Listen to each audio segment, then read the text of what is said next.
I'm back. I'll do it later. And we are live. Welcome, everybody, to episode number 58 of the Sling'N podcast. This is where somebody is supposed to say, I'm TJ. Hey, I'm not TJ, though. And you're not TJ. And I forgot to mute my own browser window after I told you to mute yours. This is why we need TJ. Let's do that over again. And we are live. Welcome, everybody, to episode 58 of the Sling'N podcast. I am your single host for the evening, Kent Howard of Green Mountain Defense. And joining me tonight is a special guest, Dave Jenkins of Rochester Personal Defense and Lions Pride Training Group. How are you, man? I'm good. Glad to be here. This is good. I've been looking forward to this, believe it or not. This is like the highlight of my week. Don't get all big-headed on me. Oh, boy. I was looking forward to it. Man, my head barely fits in the camera angle as it is, and you're going to say stuff like that. Well, I'm sitting like 8 feet from the computer, so I probably should do the same thing. So, as we've grown accustomed to doing here on the podcast, it is my humble job, usually my co-host job, but it's my job to say, Dave, who the hell are you, man? Who the hell am I? Yeah. Usually I get who the hell do I think I am, but tonight it's going to be who the hell am I? So my name's Dave, and I'm the guy that started this Rochester Personal Defense quite a few years ago. Its latest inception began in 2005, and I've been full time at this since 2008. I just started working because nobody was doing it right. I was frustrated with training in the area, and I just decided, you know what, I'm going to go out and learn what I can. And then I found out I liked giving it back, and I liked teaching, and developed from being an NRA instructor and just kept going and going and going. But along the way, obviously, I found some great times and difficulties of being a firearms trainer in New York State. They're behind the wall in what we jokingly call New Yorkistan. But it's been a hell of a ride. I've met some great people. I'm meeting some new great people now, and I don't know if I could think I want to do anything else.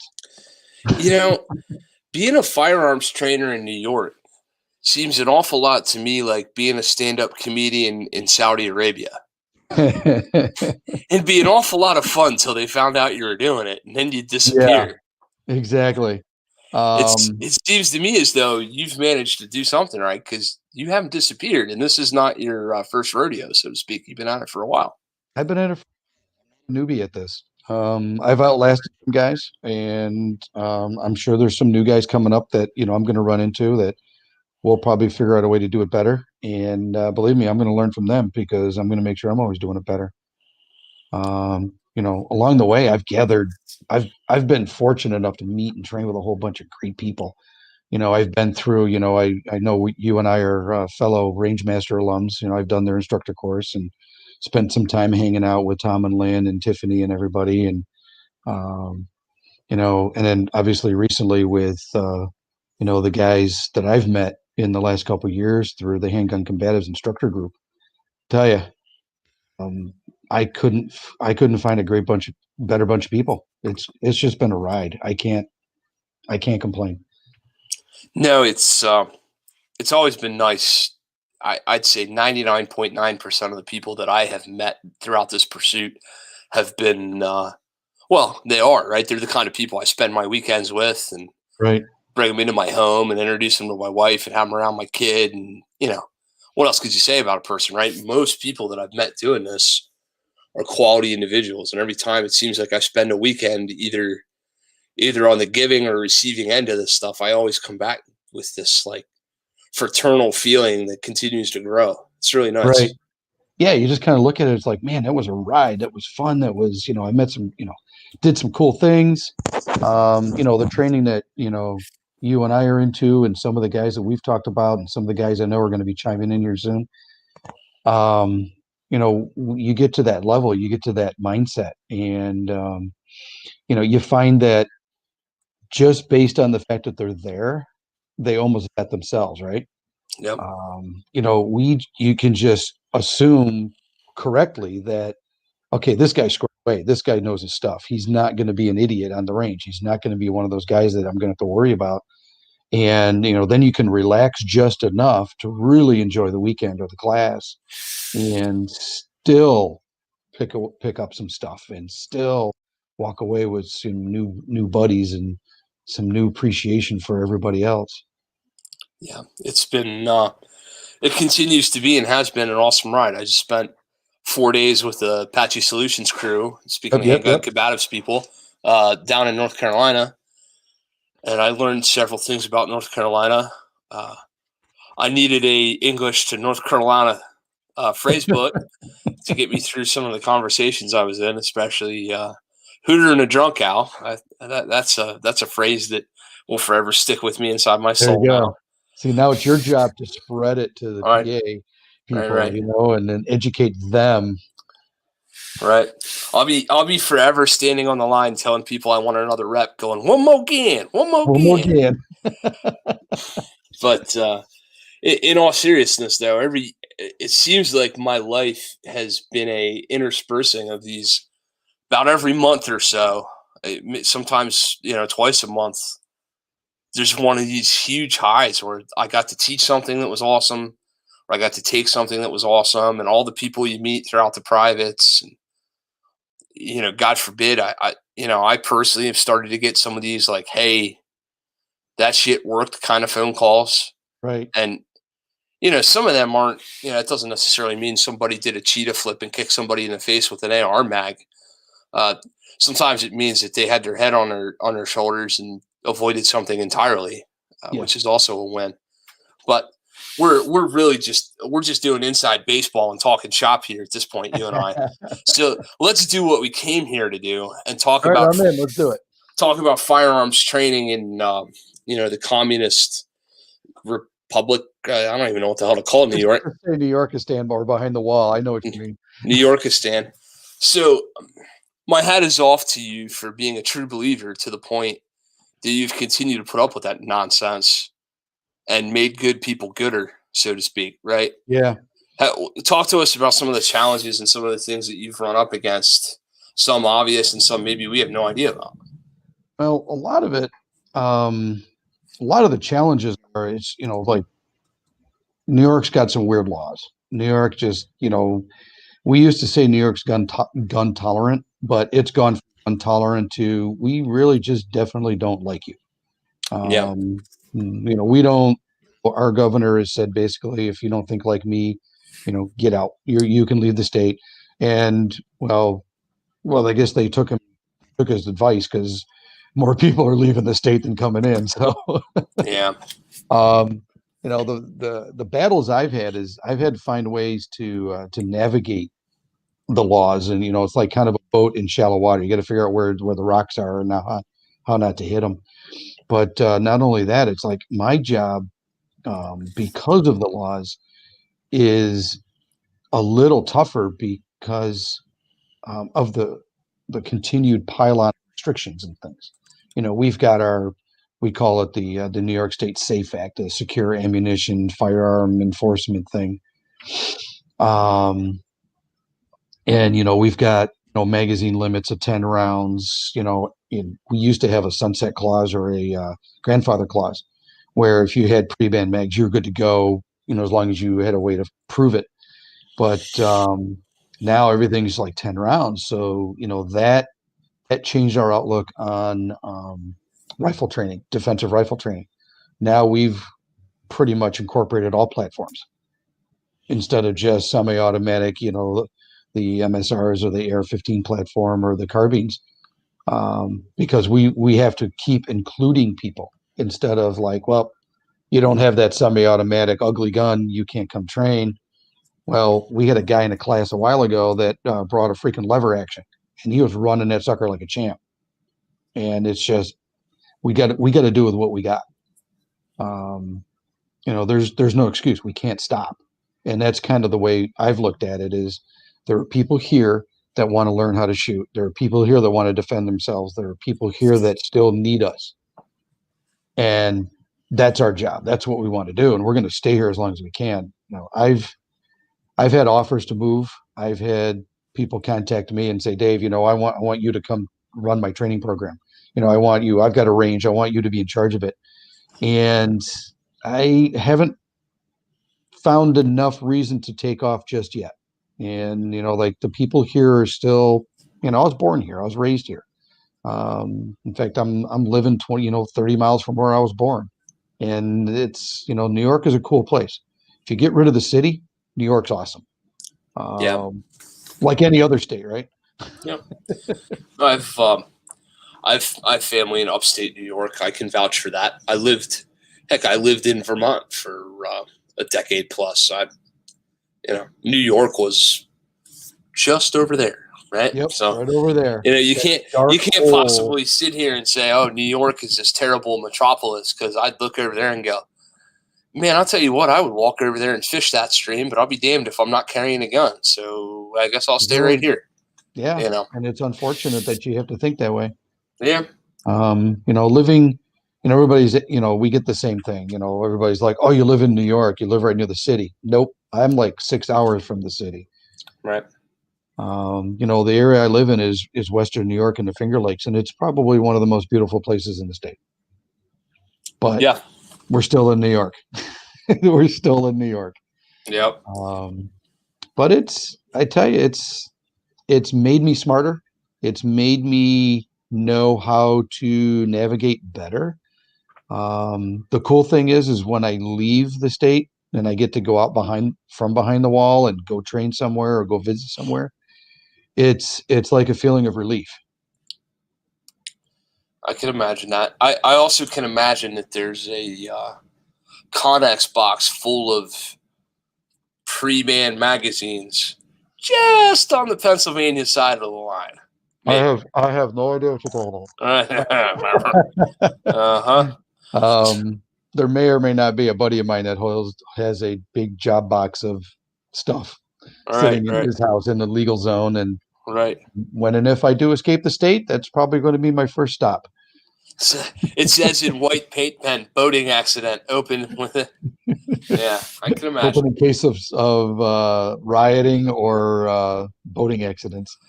I mean, that being said, it sounds to me like the entire state of New York is just one big IDPA match. And as we all know, #kilt in the streets. So, I mean, I can't be all that, right?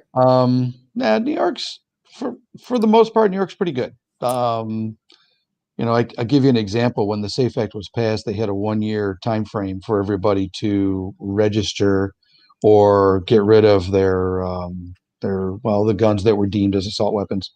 And when all's said and done, they figured there was about a 4% compliance rate.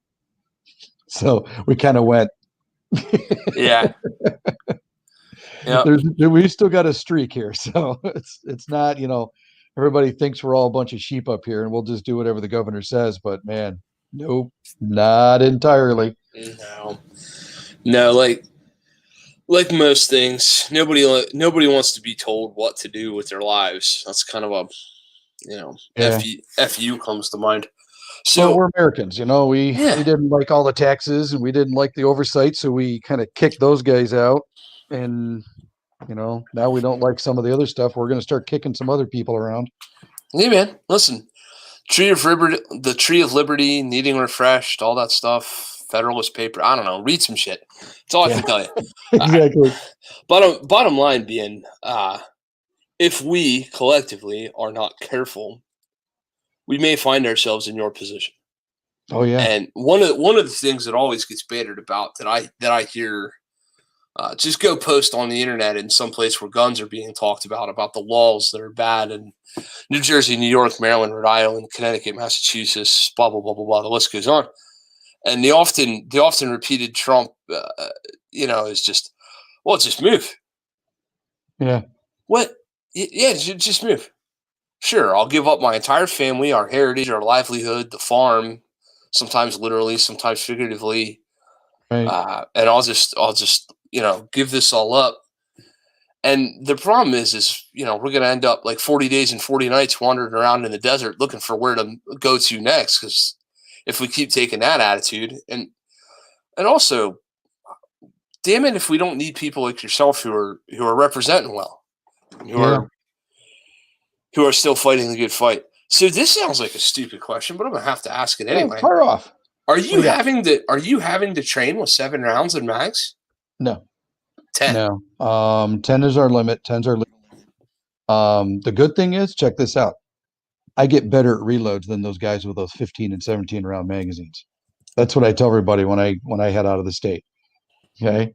Um, the but I can give you a long history of how that happened. But the SAFE Act originally was passed with 7 rounds as a limit, and it was quickly there was a stay put on by one Western court judge of the state level judge, and then it was appealed and it went up to the state's highest court, and the state's highest court went back to the old assault weapon ban, the Brady ban, and everything, and said, well, we've been dealing with 10 rounds. 10 rounds is the limit, and that's where it stands right now.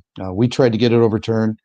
I did what I could monetarily wise and support wise, and I don't look at it as wasted investment. There's quite a few $1,000s that I threw at this, and we gave it our shot, and it didn't go all the way, but it at least fixed the 7 round issue, because that would have eliminated a lot of crazy guns.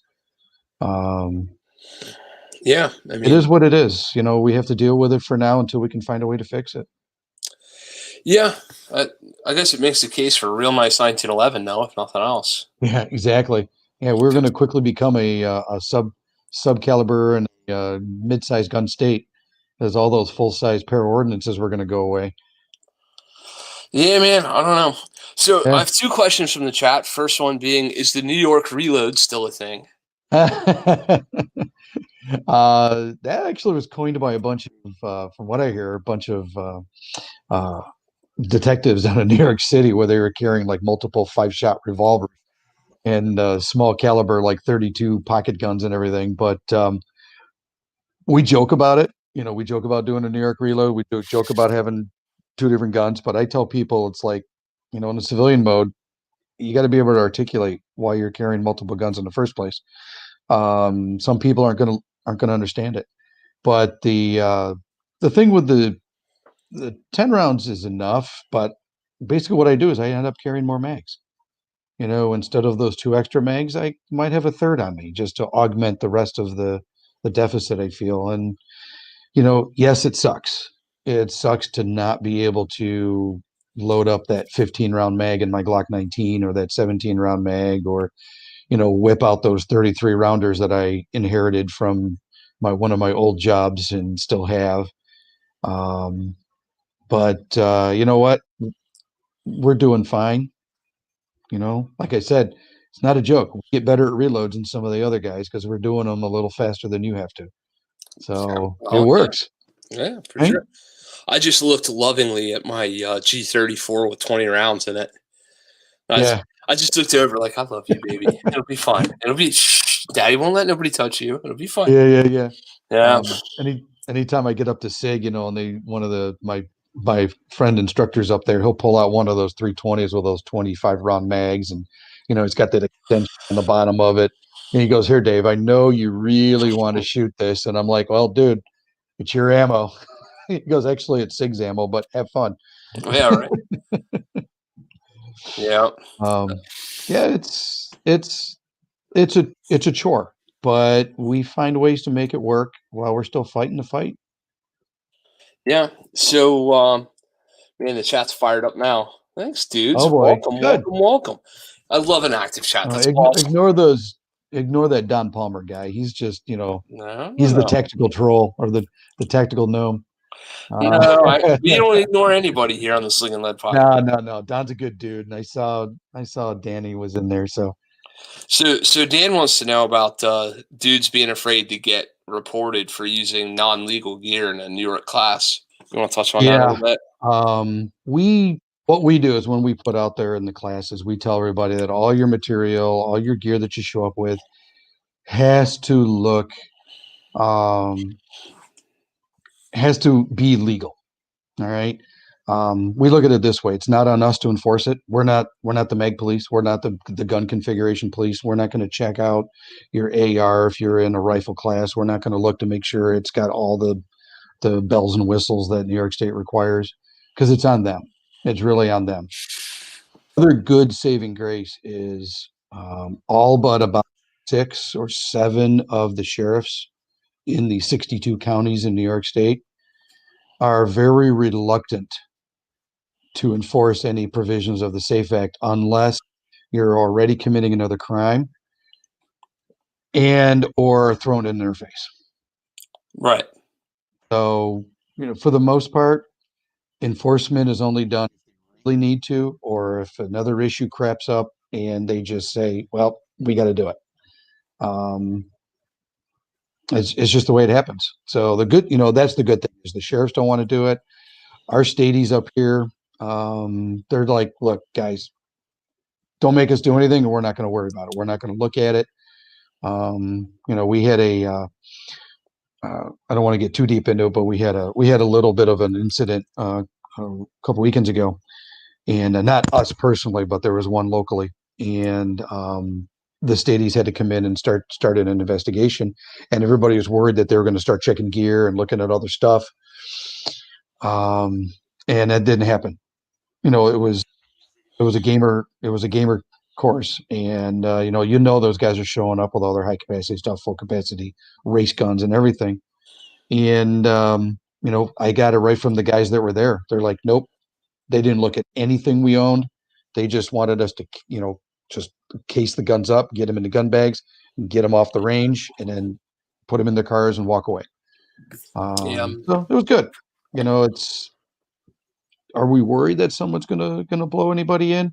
The concern is there. I tell people, look, if you're going to show up with a magazine that's not quite compliant, just don't make it obvious. Just don't be a jerk. So I should just write 10 round in white paint pen on all my 20 rounders. And yeah, there you go. Oh, look, it's a 10 round. It says it. Yeah. Well, it says 10 rounds of something. 10 rounds of something. I don't know what it is. Well, 10 rounds of something. Yeah. So one question that also sounds, and I mean, these sound like they're jokes almost, but they're not. You see a higher propensity of revolvers showing up? We're actually, believe it or not, in the last year, we've seen more. Yeah. We've noticed an increase, but that the SAFE Act, or the Unsafe Act, as we call it, that passed in 2013. We've been dealing with it for a few years now, and we saw a sharp spike for a little bit, and then it just kind of leveled back down. Most people are going for the semis. They're going for those guns that aren't the wheel guns. But all of a sudden lately, I think it's due to the the sudden influx of new gun owners that are buying up all the other guns. We've had quite a few with wheel guns, and you know what? I don't care. We know how to train them on them. We'll run them. I know there are some instructors that don't like them. They don't think they are good for self-defense. They're not a great training tool. And, do they have their limitations? Yeah, but you know what? They still work. Yeah. I'm a big fan of my GP 100 match champion. There you go. I like that gun. And you can still maybe sort of kind of find some 40 Smith & Wesson sometimes, which runs just fine out of a 10 mil revolver with the right moon clip. Yep. I've got a lot of guys that have been asking me about taking their 40s and 357 Glocks and what do they need to do to change them out. And I tell them it's pretty easy. Just buy a new barrel, and you got it. But yeah, we're starting to see some of the for a while there it was all 9s, it was all 38s, it was all 380s, and then suddenly the guys that liked the 40 or the 357 are laughing at the rest of us. Right. Right. Yes, I will take that $299 police trade-in Glock 23. Yeah. In fact, I will. Yeah. Don't mind if I do.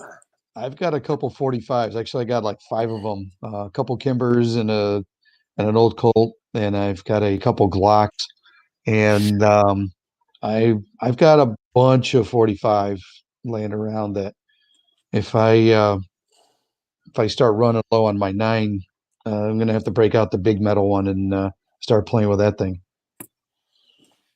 Don Palmer says, "Ew, Kimber." Yeah, well,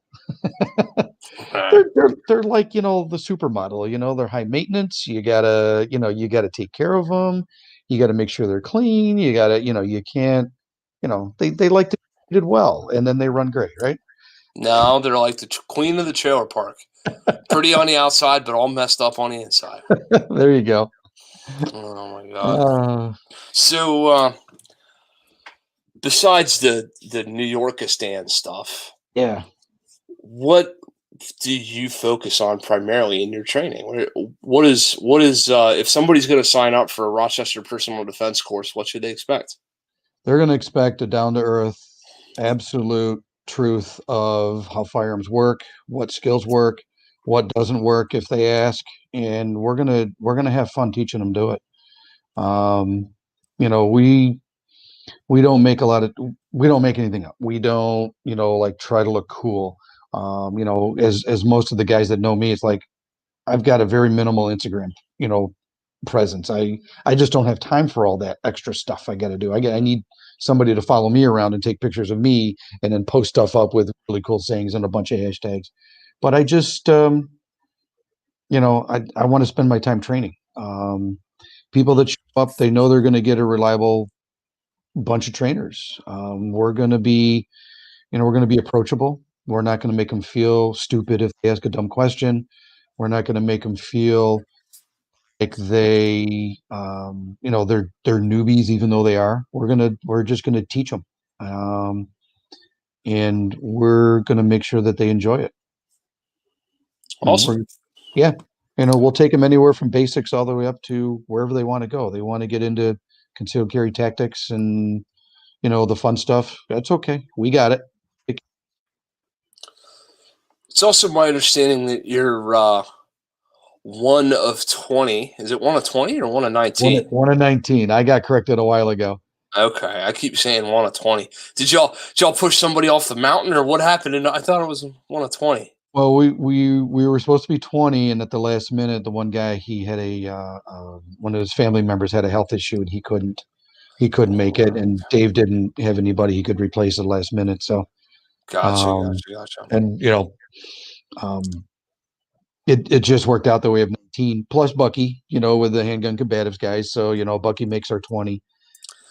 So you are a certified, bona fide USDA choice, genuine article handgun combatives instructor, right? I am. My hat is off to you again. An honor that is, right? Thank you. And something that weighs pretty heavy on me at times because I know the responsibility involved. Right. So you get random musings filled with crown loyal raiden insults whenever you do something wrong.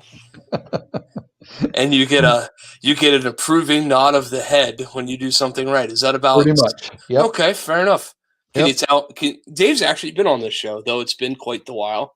Been on the range, been there, done that with him. Great guy. Right. But man, to have somebody, one of those guys, right? I mean, it was like him and Jesus that invented the 1911 and the whole thing. He'll tell you that because he was sitting in the room. I know. Right.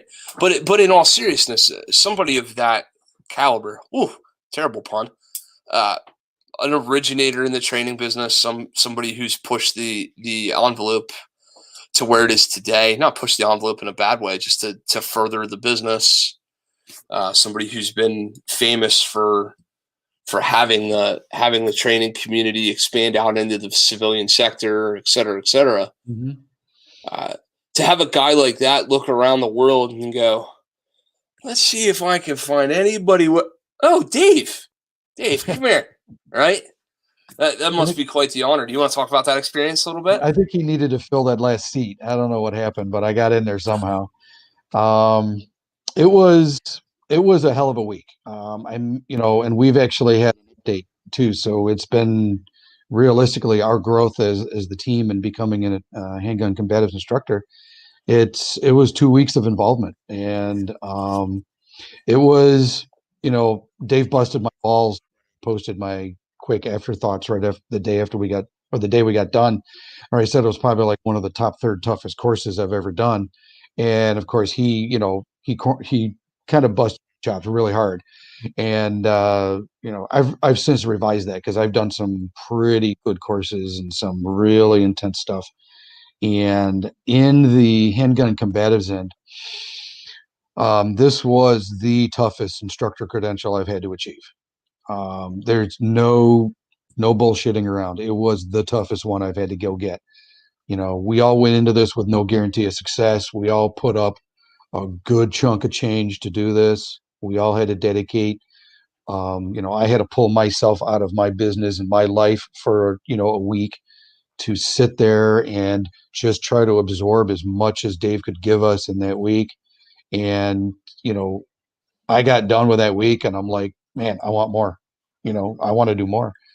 But more to the point, this guy took his 40-year career and he's in the process of retiring, and he is handing it down to the group of us to go forward with it, go do whatever we can with his knowledge that he's shoved into our heads, and anything else he wants to share along the way. But it was amazing. I remember stepping in that room the first morning, and I knew I'd gotten to know who was coming ahead of time, but not everybody. I knew a couple people. They're like, "Oh my God, I'm in too," and we got talking. And I remember sitting in that room, and the first thought I have is, all right, these guys must know what they're doing because the guy at the front of the room chose them all to be here. And it was like, all right, let's sit down and learn. Let's see what I can, pull away from everybody. And I'm thinking, what do I have to offer? And sure enough, talking to the guys, they grabbed stuff from me, and it was a great way of sharing and a great way of just learning from one of the plank owners, one of the, the originators, the guy who was involved in this a long, long time ago, and have him hand all that knowledge to us. And it was kind of like a big brain dump. It was, I tell people this is probably one of the most important responsibilities that I've been handed, next to raising kids and running my own business. And, um, I'm just hoping I can do a shadow of what Dave put together and just keep going. And it's going to be a ride. It's going to be a fun ride. I've already, been contacted by a bunch of people that are like, wait a minute, you're one of Dave's guys. Holy crap. Talk to me. I want, what do you got? What do you want to do? What can you do? That name alone has carried some weight with us. And I know a bunch of the other guys and I have talked, and we all feel that weight right here. And sometimes here when we we get a little chewing on, but we know it's because he means well. We know that he's trying to keep us on point. And I know it's his way of doing it. So, we take it with, what? Dave's trying to make us do his product better and take his legacy and make it great. And you know what? I'm a big boy. If I screw something up or if I don't do it exactly quite right, like Dave's standards, I expect to have that text or that phone call or that message or that reminder. And I make sure I can't do it twice. I kind of picture, no disrespect to Bucky, but I kind of picture Bucky as like Smithers, right, from The Simpsons, where where the He is a little higher than Smithers, but I kind of get your point. where he just looks over at him and goes, "Release the hound, Smithers," and Bucky just reaches for the button and goes, "Boom." Yeah, I think he would enjoy that part. That only that part, not the rest of Smithers' miserable life, just the releasing the hounds part. Yeah. I'll tell you, Bucky, he's, I want to go take a course that he puts on because I'm sure I can learn a lot from him too. But Bucky's an awesome dude. I know, he's Dave's right-hand man, his replacement when he needs it. Because he trusts, just like Dave, us, we're in our positions because he trusts us. And to me, that's big. That's huge.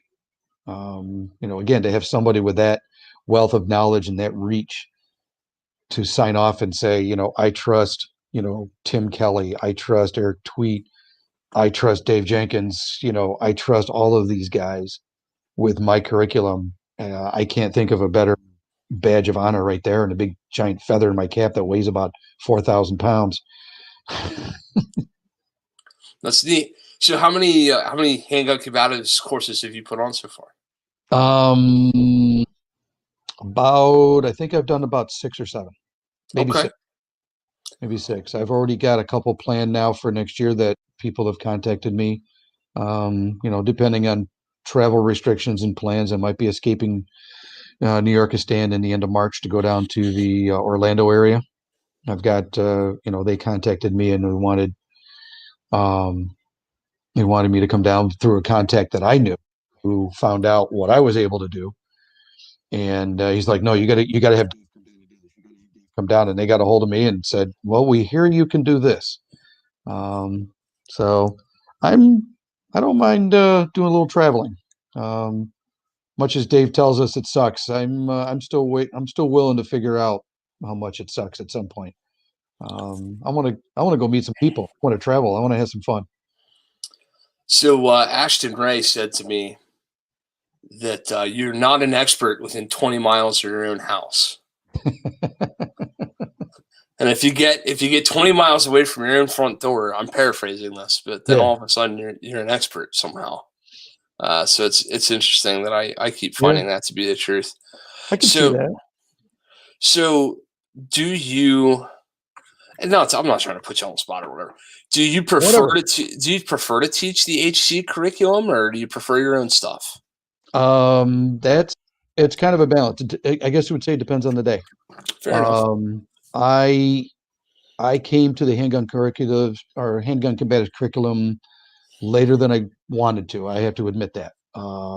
I heard about Dave probably about 7, 8 years ago. He was still on his upswing after starting. He was really getting going. But I'd reached out to a gentleman who I was kind of learning a lot from at the time. And I said, what about this Dave Spalding guy of Handgun Combatives? And he went, well, he's good, but, I don't think he's got anything special. And I think that was set out of jealousy. And I'm never going to use the guy's name. I'm never going to use that dude's name. But it was kind of interesting because it actually pulled me back a little bit. I'd already read Dave's book like the first time. I've since read that thing like 4 times now. And about 4 years ago, I started thinking, you know what? I'm going to check out this Dave dude. I'm going to see what he's got, and I actually just emailed him out of the blue and said, I'm here in New York. I don't know if you want to travel to New York, but, I'd love to host you. I've got a range, got a place for you, let me know. And within like 10 minutes, I got an email back from him. I must have just caught him on the right moment. And he goes, absolutely. I'd love to come. Tell me what you got. And I thought I was dealing with an office manager. I was somebody, and apparently from what I gathered, I was talking right to Dave. And so we traded notes back and forth, and I brought him here. And the first class we did was combative pistol. And it refined a few things in my own skill set, but it also confirmed quite a bit. And the stuff that it confirmed was all the stuff that I've been doing up to those years. So it actually validated what I was doing was right. And it's been proven now. And this guy was like, oh yeah. And then I just kind of really fell into, and a couple of friends of mine convinced me, is like, he's got this instructor course. Maybe you should give it a shot. And I'm like, nah, he's given it those spots to guys that have done multiple courses. And I said, well, what do I got to lose? If he doesn't accept me, I get my money back. And I tried. And here we go. The curriculum, I love the curriculum because it is efficient. It's geared towards building efficiency, not what looks cool. It's geared towards what works. And then a lot of his stuff resonated with me when we were talking about what works in gunfights. I've had a couple experiences where I've had guns pointed at other human beings, and it kind of really sunk in really fast. My own curriculum, I've built it off everything I've learned. And now And like I've been through multiple trips to SIG. At least, geez, I've lost track after like 20 classes. I was looking the other day and I have a stack of SIG certificates. I've been fortunate enough to go down to Academy, which used to be called U.S. Training Center in Blackwater and everything. We've got access down there. I've trained with Insights Training. I've trained with a whole bunch of people.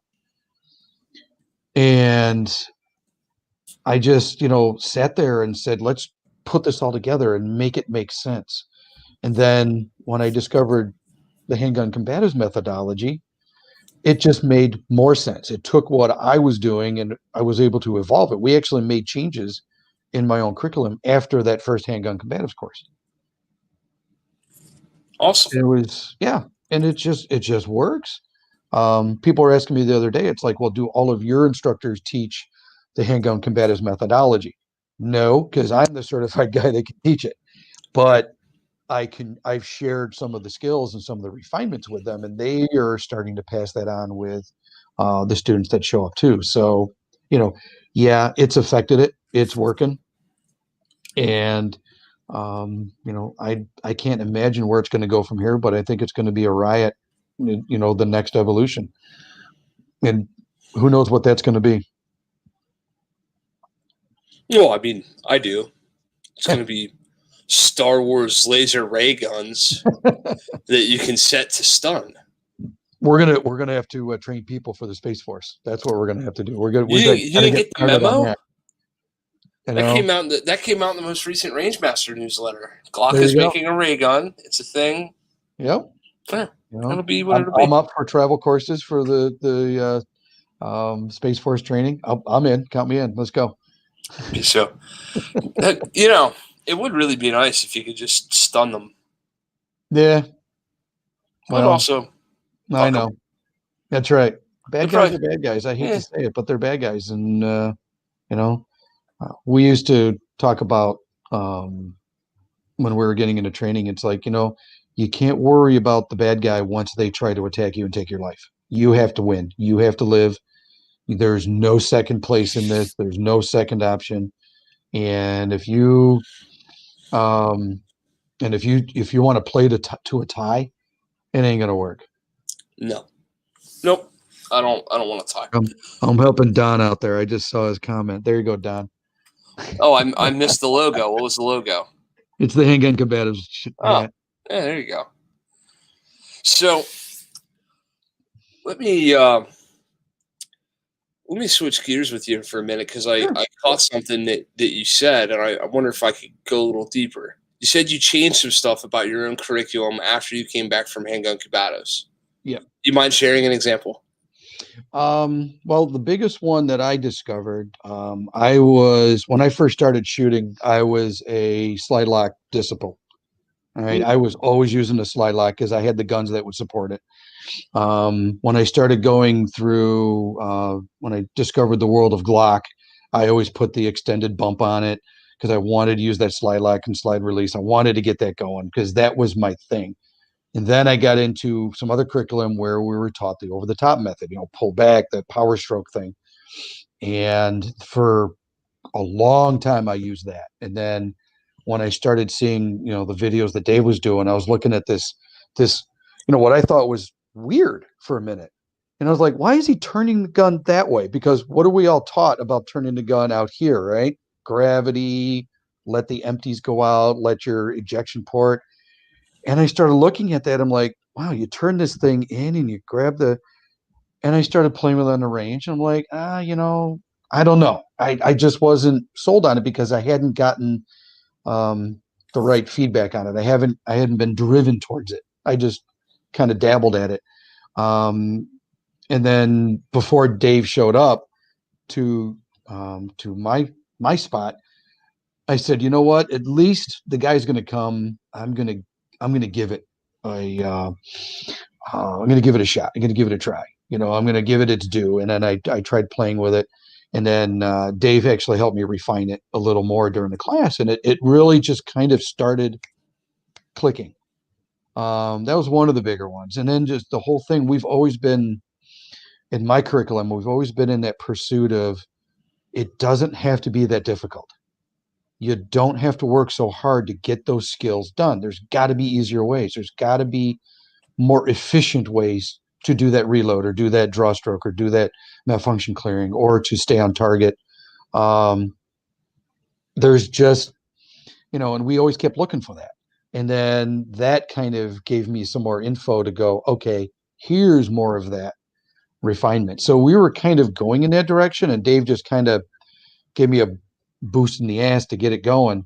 And when I brought it back to my instructors and my team, and we started working on things, that all their eyes went kind of like, wow, holy crap, this does work. And we started ingraining it. And that was kind of the biggest change. Plus the way we describe a lot of things got simpler too. We weren't trying to use lofty words. For example, Go ahead. The skin on the back of your elbow is the... I educated Dave on this when he was up here. It is the weenus. There you go. Hit me with a couple other ones. This the flacculum or Oh, no. Be very careful about how you say this one. That was the flagina. Oh, the flagina. Yeah, of course. The flagina. I actually, when Dave was up here, we were telling him, he was just laughing his ass off. He couldn't believe it until he was talking to his wife. And he was telling her this stuff, and I could tell she was going, yeah, so what? It's another name for a body part, big deal. And he was just, of course, he had a couple sips of either Angel's Envy or Crown Royal. I can't remember where we were at that moment. But, and I actually told him, and some of the guys that are chiming in never saw this, but I told Dave that if he gave me the chance during our instructor update back in September, I wanted to do, and there's another term that we taught him that I don't know how many people know. Okay. It's a body part called gubernaculum. Oh, right. Yeah, right. And most medical people know what it is, and most people that have had some knowledge.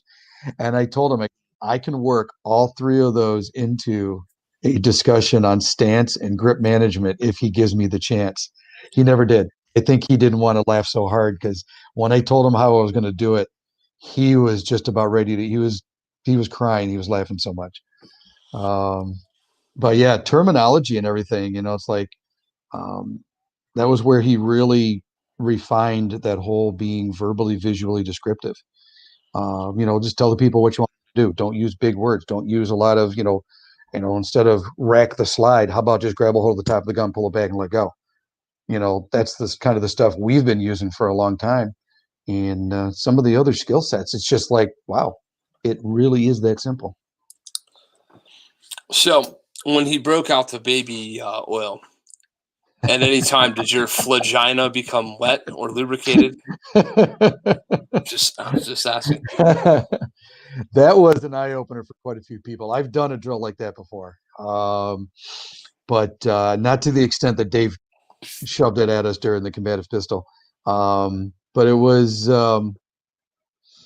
It was good. And the first time that I ran a combative pistol course, of course, it was early November, and it was about 47, 48 degrees. So the baby oil, I had somebody, their hands started seizing up because of the cold. And it made it more difficult for them to have to maintain the grip and trigger management and run the gun. But they actually told me that after their hands warmed up, they felt that they learned a lot more than some of the other guys in the class, because their hands were not working. They were just, he said, I felt like my hands were just glued to the gun and the gun was doing its thing. But I'll tell you that I kind of chuckled because I kind of knew the baby oil thing was coming. And I didn't tell everybody else. We had 17 other people in the class with me. And it was pretty entertaining to watch them play with it. Yes, the jokes came out. We also, we had one guy who is a amateur bodybuilder, and we told him it was too cold to oil up, so he had to keep it on his hands.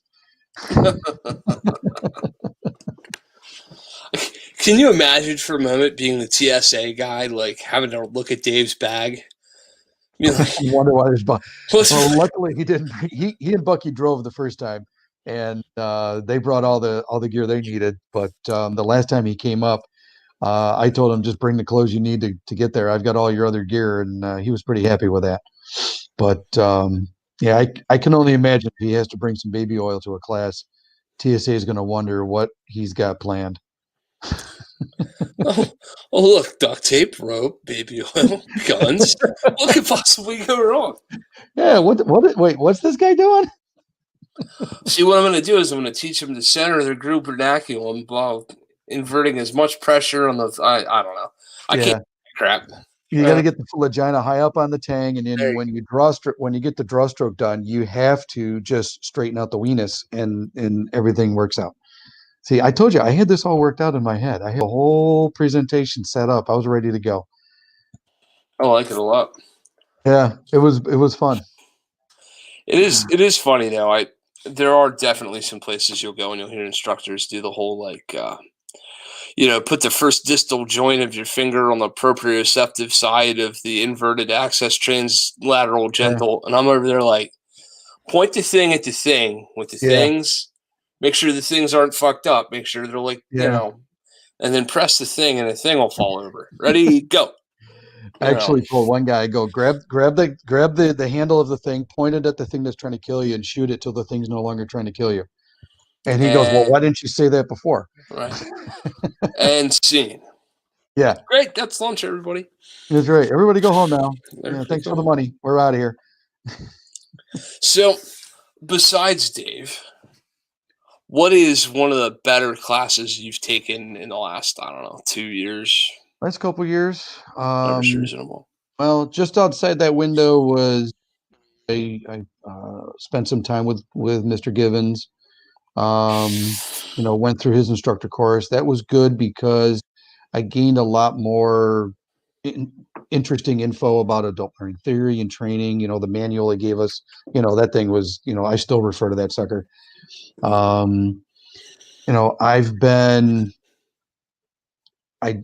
up to SIG a bunch of times, and some of their classes were just, you get done with the day and you're exhausted, but you have fun, and and it's just, it's hard to gauge a lot of them because I've been fortunate enough to have access to a lot of great guys, a lot of great instructors that I've been able to emulate and, borrow stuff from and, trade ideas. We've trained with a couple of guys who were some pretty high level, literally pretty high level operators down at Blackwater. And one guy, we trained with him probably twice over a couple of years before we really found out his background, like really found out what he did. And he was involved in some pretty high end stuff that was pretty notable in our recent history. And this guy was teaching us all sorts of fun stuff to do with an AR platform. I learned basically how to take that AR to the edge and not have it break. And it just depends what we're looking for. We've had bad classes. We've gone to facilities and we've just said, it wasn't great, but hey, the bunch of us had a good time getting together and we shot stuff. And then we've had the classes where we talked about it for 2 months after we got back. And it's been fun. I'm trying to plan my schedule for 2021, and with, everything going on and crazy restrictions and quarantine stuff and having to get, brain scans and, lobotomies to have your, get your COVID test done. I hope I can get out to a few of these things. I'd like to I'm due for another trip down to Academy. I want to get back down there. I want to see the guys. I want to see what they've got, what they've evolved into, and what we can work on. A bunch of my people, and friends, they want to go. We want to go back to SIG. The good thing is it's only a 7-hour ride for us, and it's easy to get to. Whereas, Academy is a 14-hour ride. I can't wait to come around and hang out and meet up with the Handgun combatives guys again and cause some shenanigans and try not to get in trouble and do some shooting and some training. But who knows what the 2020 might come down and see you. Yeah, you just might. It might. I think it'll be fun. And you're not that far. You're only about 5 hours away. I can do that in an evening. That'd be awesome, man. So I gotta tell you what, I hate that you're talking about SIG so much because I miss that place. When I was in Vermont, that was like an hour and 20-minute drive. Yep. So if you'd be like, "What are you doing this weekend?" SIG. I'm gonna go bust up the SIG and get a couple days in. I'll be back Monday. Excuse me. It was like going to play around the golf, except SIG. No, the good thing is an hour and a half. Geez, you can make that in a day. You can go up for one of their one day courses. I know. It takes forever to get there. No. You had to go to the beach. You had to stay at Hampton. You had to eat some oysters. Yep. It was a whole thing. Yep. It was absolutely it was a whole thing. Yep. Go tour the surroundings of Exeter just to make sure everything's pretty good. And then that trading post place. You just got to go check that out all the time, right? Yeah, absolutely. I loved it up there. So let's see a couple other questions from the chat. First of all, I hear you have a book coming out. So what's the publishing date? What's the scoop? That's right. Yeah, it's going to be How to Keep Don Palmer Out of Trouble. Oh yeah. Yeah. And the subtitle is going to be Teenage Boys in Long Showers. Dan Brady will pick up on that one pretty good. But now I don't know if I want to write a book. I'll just keep doing what I'm doing. Let's see. What other questions from the chat? Oh, being a geriatric practitioner of the handgun, are you on the dot life yet, or what? I'm balanced between normal sights and dots for a while here. I haven't. I figure I've gotten kind of over the hump into the dot world to understand them, to get them to run, to get them to go to to really make it work. I've been doing some of my own practice and running some of my standards and some of the other schools and places I've gotten their standards, and I'm getting pretty close to my iron sighted times and my skill set, but I'm still not where I would say I'm ready to carry that dot and be very confident in it. But yeah, I'm probably going to have a couple year or so. I got a Gen 4 Glock now with a Trigicon and on it, and it works. I used it during our instructor update primarily because I wanted to give it some more run and more practice, and I personally don't see a lot wrong with them. I think they're great. But I don't think they're there yet. I think they've got some development to go to, and before I, fully just walk away from the iron sights and go to the dot. I know a lot of guys have, but I'm not ready to give up those iron sights yet. I still like that Trigicon HD at the end of the gun. Do you still churn butter in a big vat, or do you go to the grocery store and buy that shit, or how? Yeah. I mean, come on, man. The future is now, old man. The future is now. Yeah, I know. Now, one of the reasons why I haven't fully transitioned to it is because I can still see my front sight, so I'm good with that. But believe me, we've got a lot more showing up in classes. I think in our defensive classes, I don't think there hasn't been a class with at least one or two in them recently. In our advanced classes, they're probably 30 to 40% of the students. You sound like the director of training at a police department in 1985 going, maybe we should consider them first gens. Well, they wouldn't have known they were first gens then. Yeah. Then they're Smith & Wessons. Yeah, the Westons. Them automatic Smith & Wessons. We ought to give them a look. Yeah, I've been accused of being kind of a traditionalist, but the other thing is I kind of stick with what works too. So, hey man, if you can get it done, you can get it done. I don't really. That's right. Yeah.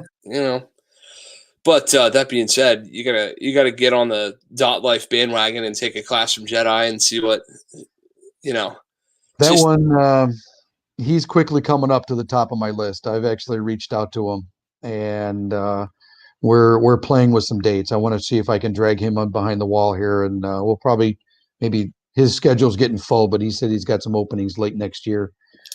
Man, if not, I host them twice a year. I'd love to have you come down for one of the times I host them. That might happen. Yeah. clue me in on the dates, and then I'll maybe I can make it happen. You never know. Yeah, man. I like it. I would hate for you to lose the line on your trifocals there and not figure out which one was the front side.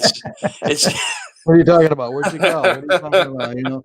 Be doing this all the time, right? That dude somewhere. Oh, don't even start me. One of my students is in the chat. I get a dude who I tell to walk to the 10-yard line, and he keeps on walking past the porta potty. I'm like, bro, where are you going? He's like, I can't read it. Where is it? It's somewhere. But anyway, man, you get on the dot life. I would agree. I think the technology might be the better days are certainly in front of it, right? I think closed emitters will be the new thing as far as work guns and guns for carry. Yeah, I've heard a couple guys now say that they expect it's going to be a very small screen with like a Did Don Palmer just say dots are slower up close on my chat on my goddamn podcast? Where does this stuff come from? Oh God, it hurts. It hurts. Eric, Eric, get your boy, man. Get him on the range and fix that shit. Good Lord. He's just jealous because the first time he really shot a dot was just about a month and a half ago. Oh well, then of course it's still slow. That's right. He hasn't figured out the AB up down plus cheat code to get the fucker to stay in a window the whole time yet. That's right. He claims he did well. We're all just kind of nodding along with him, saying, "Yeah, Dad, you did good. You did good. Right. Yeah." Then we turn around and go. Mm-hmm. Yeah, it's it's funny about the whole dot. When you give a guy a dot, and this is all Jedi shit, just my own spin on it, right? You give a guy a dot, you give him a neat little bouncing red ball of justice. Right. And all of a sudden he wants to put the dot in the center of the center of the center of the center of the center of the center of the A zone or the TC or whatever y'all use, right? Mm-hmm. And you don't do that shit with your iron sights. Right. You get a flash sight picture with your iron sights at 3 yards and you send that shit, and you know what? You hit somewhere within a margin of error plus or minus 2 inches either way. And in my house, plus or minus 2 inches would be a severe improvement. Yeah, so I'll take that shit. I'll take it. Right? Yeah, I'm good with that. Yeah. But it was interesting. When I went through Dave's combat use of the MRDS, it really solidified a bunch of stuff. We did some drills, and that's kind of what really got me a little more comfortable, a little bit more competent with it. We ran a dueling tree with it. We ran a bunch of drills, and it really just set it. It was nice, and that really convinced me. It's like, this is going to be on the path here. It's going to be in my rotation now, and I'm going to start using it. But just I got to put more work in behind it. I want to get some more trigger time under some guidance. I'm probably going to try to get up to SIG after the first of the year and do their red dot course they got. Like I said, I wasn't kidding. Jed Linsky's on my radar for stuff, and if I can't get him here, I'm going to go somewhere. And if I find the date you that works, I'm coming to you because you're not that far away. And if he doesn't come to New York, it's probably going to be as close as he gets. Yeah. I was signed up to take SIG's RDS instructor course, and then Rona. Yeah, the net thing. Oh, they canceled that thing. I had like 3 weeks, and I was like, "Oh, this is gonna be fun." We go up there and do the thing with the thing. Ah, shit. Oh well. Yeah. I was a little leery about even with our instructor update course back in September, because we were teetering on, well, if you travel outside of the state, you got to come back and quarantine for 14 days crap. But luckily he was only targeting air travel, so I kind of like snuck out in my little covert car that Dave teases me about, and then snuck back in, and it worked out pretty good. So and he wasn't advising any lockdowns at that time, so I didn't have to worry about it. Don says us dot dudes are worse than vegans and CrossFitters. If you knew me, sir, I assure you would accuse me of neither. Hey, you know what else is? Guys that always talk about doing ruck. Oh yeah, those guys too. Oh yeah. Oh my goodness. Yeah. So What let else? me What let me else put that about? let me put you on the spot for two things. First would be some recommended reading. Okay. What should folks be reading that they're not? Doesn't have Um, to be gun stuff, by the way. gun stuff. Well, Yeah. I read some fiction here and there just to keep my mind, off into the weeds. The one thing that people will find about me is like I don't live in the gun world for all of my existence. I know a bunch of guys that, like if they're not teaching on the range, they're researching other techniques, they're watching videos, they're listening to, all the podcasts, right? Yeah, I know. A couple of my instructors like that. It's like, guys, do you watch any other movies? Do you watch any other? No, no, no. If it doesn't have guns in it, I don't do it. Okay, I get it. It's fun, but stuff that I've read a bunch of stuff. I go back to stuff from Rory Miller about the application of force and violence. Um, training techniques. In fact, I'm going to start rereading, and I know it's an older book, but Training at the Speed of Life. I like that book. It's got some nice technique in there. Like I said, I've gone through Dave's book 4 times, and I just picked up this. So there's this guy that was in our instructor course, not a well-known dude, but apparently uses a lot of hair gel. This Richard Nance guy, his name kind of floats around a little bit, and I got one of his books, and I started reading it, but then I got interrupted by like training in the world and everything. But I got to get back to that. But I've heard some pretty good things about his book that he has. So he's got a couple of them. I'm gonna start going through those. And then I did get a recommendation, and I just got reminded, thanks to Mr. Don Palmer. But he was telling me about a book. Let's see, I know he typed it in there, Peyton Quinn, How to Know You're in a Fight.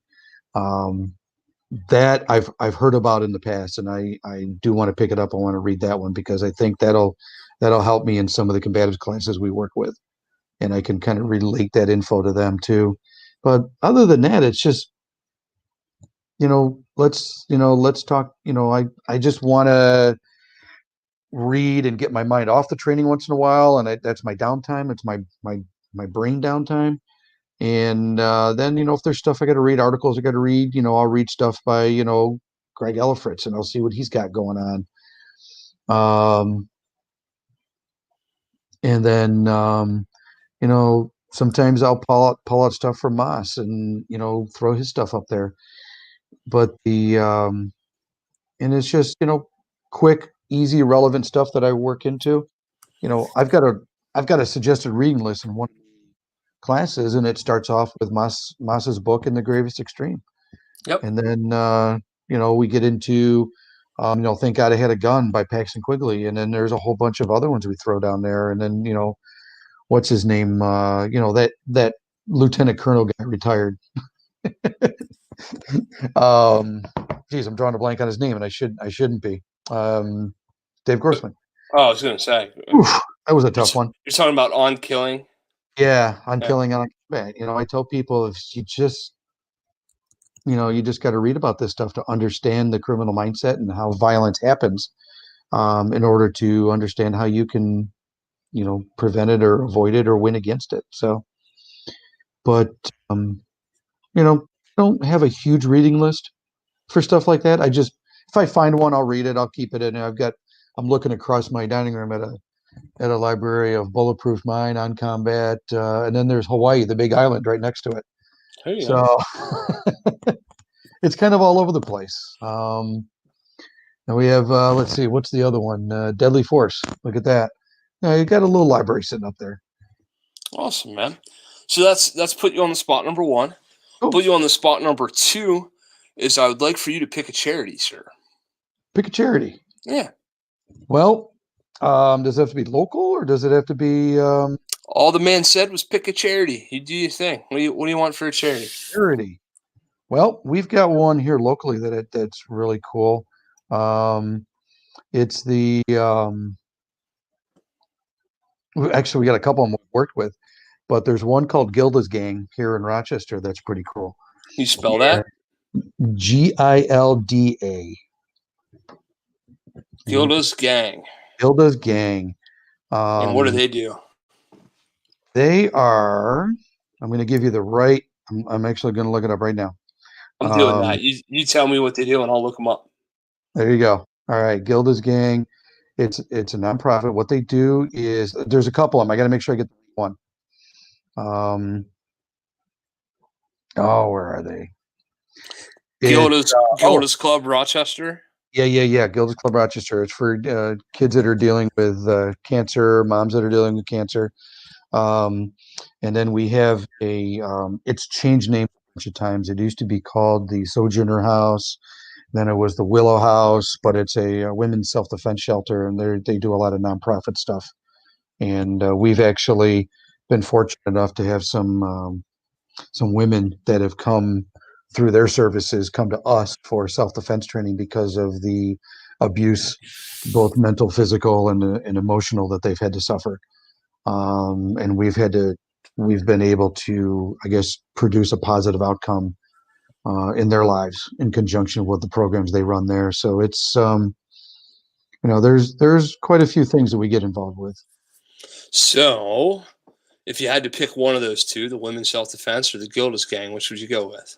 I'd go with Gilda's right now. All right, cool. So here's the deal. T-shirt sale proceeds for the next couple of weeks will be donated in the name of Rochester Personal Defense and the podcast to Gilda's Gang. And if you want to support directly, www.gildasclubrochester.org. The information will be in the show notes if you're hearing this on Apple Podcasts and so et cetera, et cetera. So cool, if you yeah, absolutely, man. It's something we do on every show. We can't sell T-shirts, but we can get people to buy them if the proceeds go to charity. So screw it. We got all these T-shirts. Right. Give the money to charity. God bless them. I'm gonna send a couple of people that way and tell them to buy them anyways. Yeah, man. So what we do is we just take the T-shirt sales, and if you mention in the link that you bought a T-shirt because of the Gilda's Gang thing, we'll donate 100% of the proceeds right to them, and TJ handles all that for me, so it works out real well. Of course, you don't have to buy a T-shirt to give.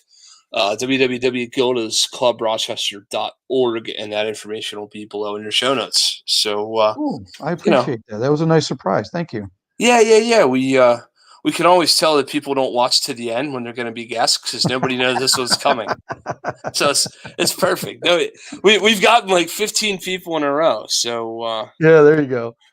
No, Don, I don't have any Sling'N lead thongs, although if you put a medium on me, it might look like one. There you go. So there's that. Don has some interesting tastes in fashion. Just leave it there. Oh, God. I'm scared and intrigued already. So listen, man, this has been your show, obviously. The last little bit is yours. Tell the folks where they can find you. We've already got all your links preloaded in and all that good stuff, but people want to train with you, want to get a hold of you on the interwebs, do all your plugs, and if there's anything that we failed to bring up in the last couple of minutes here, go ahead and cover that too if you need to. Well, I've had people tell me I'm a shameless promoter, but I know I'm not as bad as some of those guys out there. But my website is pretty simple, rochesterpersonaldefense.com, or safeinrochester.com was the original site. We just kind of linked two of them together because it just made more sense. And what I'm looking to do is want to expand what I'm doing. I am looking forward to traveling to a couple different places, bringing one of my programs or the Handgun Combatives program to somebody, and kind of giving you what I've learned and helping you get better and maybe learn something from you and then meet some freaking awesome people. Like I've been fortunate enough to travel for a few classes. Even last year I was on the road a few times, and one of them was for an NRA instructor credential certification that I taught. One of them was for a couple other things that I've done and in my curriculum. And then, the Handgun Combatives. And I'll tell you, the people are awesome. I love it. And no matter what, a lot of the other people would say they're, like, oh, traveling's a pain in the butt. Yeah, it's a little bit of a chore, but you know what? when you get a good class, it's worth it. So I'm looking to come down. Definitely. I'll be honest. I've been trying to peruse your schedule in the last few days to see what you're doing, and try to. I'm going to try and keep tabs on you a little more. And by all means, the offer is the same. See what I'm doing. You can legally. There are ways to legally get you behind the wall, and you're not breaking any weird laws or going to put yourself in jeopardy. We can bring you up here and do stuff. But just whatever way I can do to spread the gospel and spread the knowledge, I'm all for it. I'm enjoying this, and I want to do this until I can't. Awesome, man. Well, listen, it's been a pleasure to have you on the show. Thank you so much for. We say this at the end of classes, and I'm saying at the end of shows. You can always make more money. You cannot make more time. Right. So really appreciate you giving me all the time you've given me. For those of you that don't know, Dave and I got on the phone and should have recorded like a 2-hour podcast. I know. Right? We should have just recorded that damn phone call and called it good. That might have been better than this. I mean, my goodness.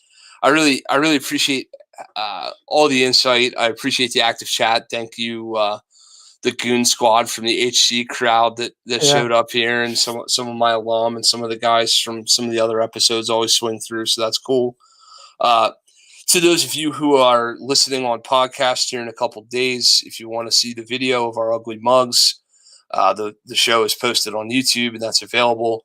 But as you know, Spreaker, Stitcher, Podbeam, all these different places, Apple, of course. We hate to bow to the almighty, but Apple is the thing. It's there. It is what it is.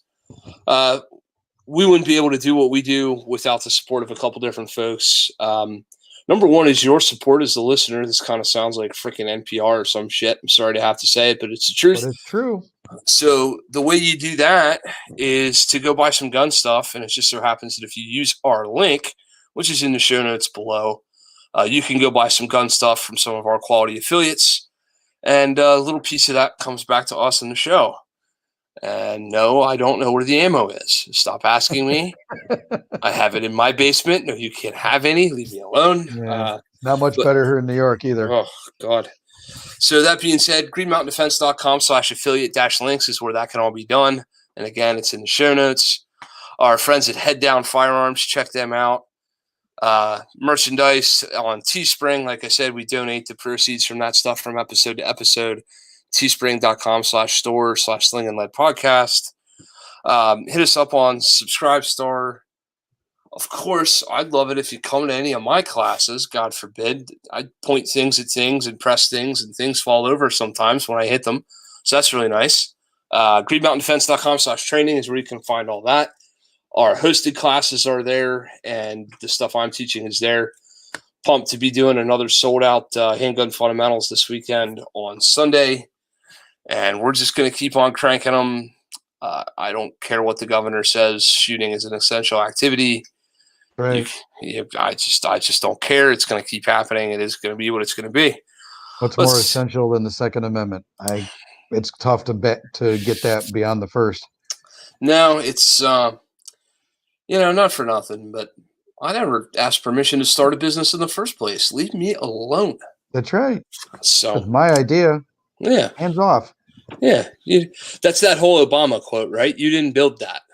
That's right. You didn't. Oh, yeah? I don't remember him helping me out. Yeah, don't start me. Let's see. What else? Support my buddy TJ. He's doing great things over there, making knives, TKR Knives, and at Lead Slinging Ginger on all the socials. Of course, I'm at Green Mountain Defense on all the socials. And let's see, we've got Kerry Davis from Dark Angel Medical still giving us a discount code BB15, Bravo15, get you 15% off Dark Angel Medical.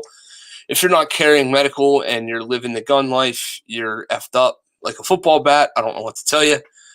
And quite honestly, I've used my med kit a whole shitload more in the last couple of years than I have my gun.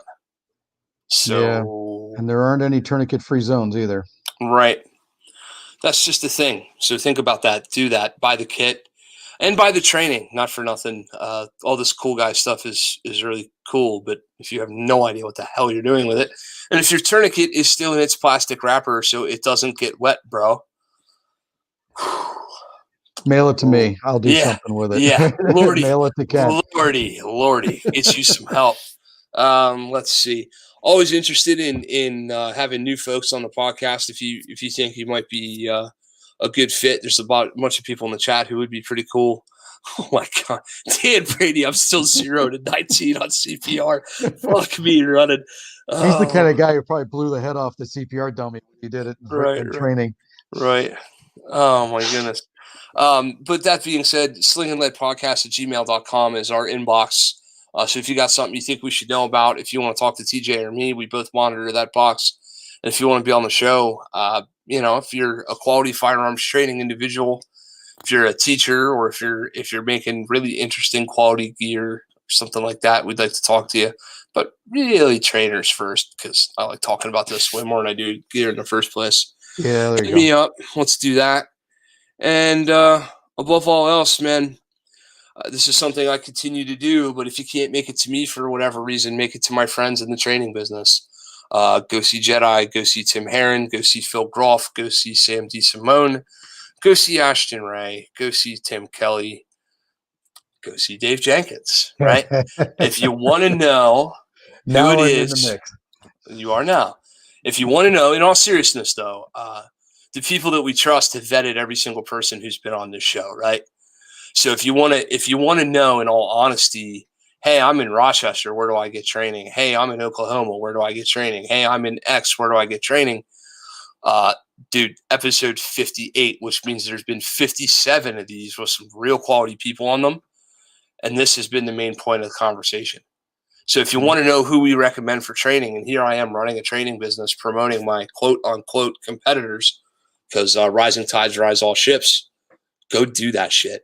And if you look to your left and right on the line, you're very likely to see me standing there. That's the best thing I could possibly say about that. So come out, let's do some stuff. I'd really like to see enjoying this and learning about this life, et cetera, et cetera. And, not for nothing, but bring a friend with you, because this has been a journey for me, and it's going to be a journey for you if you have an open mind. Oh my goodness, Dan Brady says it's tough to miss me. Jesus Christ! Oh boy, this is gonna get deep in here. We're gonna go into overtime. I think Dan Brady's your fanboy. Not for nothing, but the feeling's mutual. We had like an instantaneous love connection this past weekend. Hug it out a lot or something? Yeah. In all seriousness, though, right? Like when you meet solid people. Yeah, exactly. And your buddy's been to, this Dan dude, he's a cool dude, blah, blah, blah. You should get to know him, this cat. And then you get to meet each other. It's, pretty special thing. And it is amazing. I value the opinions of my friends. And I really value, like in this case, Tim's opinion, right? So it's really cool to see people that have something else to offer and are as articulate as he is about a lot of different topics. So right. I'm looking forward to having him on this show. He and I talked about that for sure. So stay tuned. That'll be interesting. That'll be must-see TV right there. Stay tuned, Goon Squad. You'll need to show up and support another one of your boys.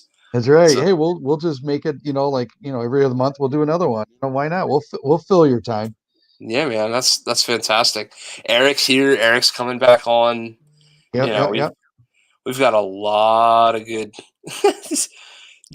Justin's like, did Dan just call Kent fat? That was 20 minutes ago, bro. Catch up.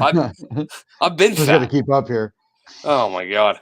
But anyway, guys, seriously, like, favorite, subscribe, and share. Thank you so much all for your time. Really, really appreciate it. And we'll see you next time on the podcast. Till we see each other again, get out and shoot. God bless everybody and good night. Take care, man.